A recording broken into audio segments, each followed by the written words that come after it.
Update-nya akan ada film yang rilis tanggal 16 Februari. Uh, Kemudian udah masuk persiapan Festival Film Indonesia bersama semua tim. Kami udah mulai kerja dari Januari ini. Jadi fokusnya karena ini tahun terakhir saya menjadi ketua komite Festival Indonesia. Jadi komite ini adalah tahun terakhir kami, sehingga kita mulai bersiap-siap untuk memberikan moga-moga yang terbaik yang kami bisa lakukan untuk film Indonesia. Oke, melihat giat perfilman Indonesia di tahun ini, awal tahun ini gimana sih Mas? Banyaknya film-film bermunculan. Ya, ini tahun yang cukup menurut saya opening kita bicara di Januari, it's quite challenging sebenarnya Januari ini.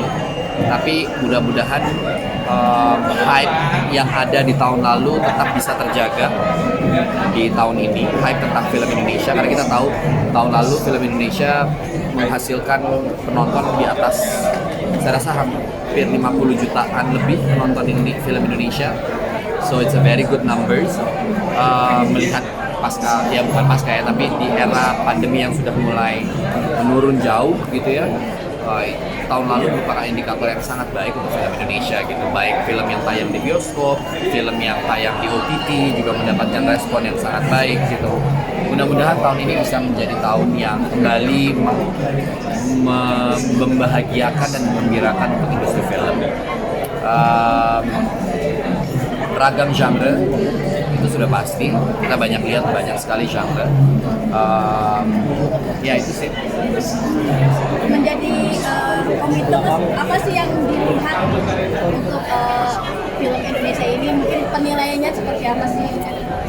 Ya, film Indonesia selalu memberikan warnanya tersendiri dan selalu hadir film-film yang memberi warna baru bagi dunia film Indonesia. Kalau di Festival Indonesia, kami menyambut itu dengan rasa bangga dan rasa senang gitu ya, karena at the end of the day, festival ini ada untuk para filmmaker, untuk mengapresiasi para pekerja seni di bidang film, baik film panjang, film pendek, dokumenter, animasi gitu. Jadi ketika kami melihat internal di komite kami melihat begitu beragamnya film Indonesia dengan genre yang sangat beragam, dengan pola bertutur yang berbeda-beda, dengan pencapaian film Indonesia di dunia internasional yang tahun lalu juga sangat amat signifikan gitu. Banyak sekali film-film yang mengharumkan nama Indonesia di ajang festival film internasional. Saya rasa I have nothing to say but happy and proud. Ini Mas sendiri mana bagi waktunya untuk syuting film juga dan jadi komite nih? Ya sebisa mungkin tentu harus, ya mau tidak mau harus ada yang dikurangi juga ya, artinya karena bekerja menjalankan tugas sebagai ketua komite Festival Film Indonesia itu cukup menyita waktu pastinya, sehingga saya juga harus membagi waktu saya antara syuting dengan menjalankan tugas ini juga dengan sangat hati-hati, sehingga mungkin ya tentu nggak bisa terlalu banyak juga proyek yang dikerjakan gitu. Tapi balik lagi ini bentuk kontribusi yang mudah-mudahan punya arti, karena buat saya ini salah satu kontribusi saya juga pada dunia film. Mas, di tahun 2023 ini ada berapa proyek film yang Mas Reza Prani? Yang sudah saya tuntaskan di tahun lalu, di tahun sebelumnya akan ada 3 proyek, 3 film yang mungkin saya belum tahu rilisnya pasti atau tidak tahun ini, tapi 2 diantaranya sepertinya akan rilis di tahun ini. Kemudian yang akan syuting mungkin ada yang saya sudah suka ya, ada 3 film. Itu film genre apa aja sih Mas? Saya belum bisa bocorin ya, macam-macam soalnya. Mas, kan dulu kan selain syuting sibuk ngajar, akankah comeback lagi ngajar atau gimana? Belum tahu, kita tunggu aja. Nanti diupdate. Ya, ada 3 film. Itu film genre apa aja sih Mas? Saya belum bisa bocorin ya, macam-macam soalnya. Mas, kan dulu kan selain syuting sibuk ngajar, akankah comeback lagi ngajar atau gimana? Belum tahu, kita tunggu aja. Nanti diupdate. Gimana Mas melihat kerinduan Reza di dunia pendidikan?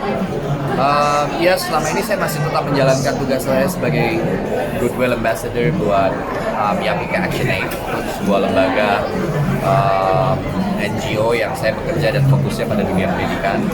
Jadi saya sudah membuka awal tahun dengan rapat tahunan untuk mengawali tahun ini untuk melihat program kerja setahun ke depan akan apa aja. Jadi tetap ada tugas lain sebagai Goodwill Ambassador di Yapika ActionAid. Tugas-tugasnya juga sudah numpuk yang harus saya tuntaskan di tahun ini. Jadi tetap jalan sih di dunia pendidikan ya. Tapi kalau ngajar specifically ya nanti akan ada beritanya. Maksudnya saya akan memberitakan, menceritakan. Tadi sudah ada yang mau menggandeng Mas Reza nih. Sudah ada. Mas, aku lihat kayak Mas hidupnya produktif banget ya. Emang orang yang nggak bisa sesantai itu atau gimana nih Mas? Workaholic. Ya, atau workaholic bisa dibilang atau gimana? Sebenarnya dibilang workaholic juga enggak, tapi saya senang bekerja. Siapa sih yang nggak senang ketika kita punya pekerjaan? Jawaban yang paling tepat adalah saya bersyukur saya masih bisa bekerja dengan baik.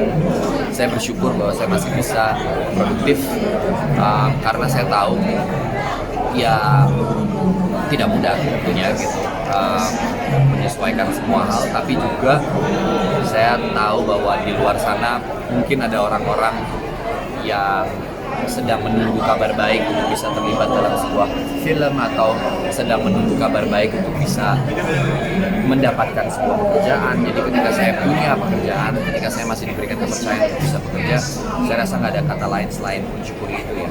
Itu aja sih. Tapi menjaga kesehatan tubuh seperti apa Mas? Olahraga, saya lagi renang terus. Olahraga saya renang sih ya dari dulu. Jadi saya lagi rajin, lagi balik lumayan balik untuk konsisten renang lagi sih, seminggu mungkin 1-2 kali lah saya sempetin renang. Lari Mas Reza itu sempat lari sama Mama Yola. Apa juga jadi salah Oh enggak, saya nggak ikutan. Saya ketemuan aja, nggak ikut olahraganya. Ikutan lari. Ya. Oke. Oke, terima kasih Kak. Thank you. Mas Reza makasih ya. Terima kasih.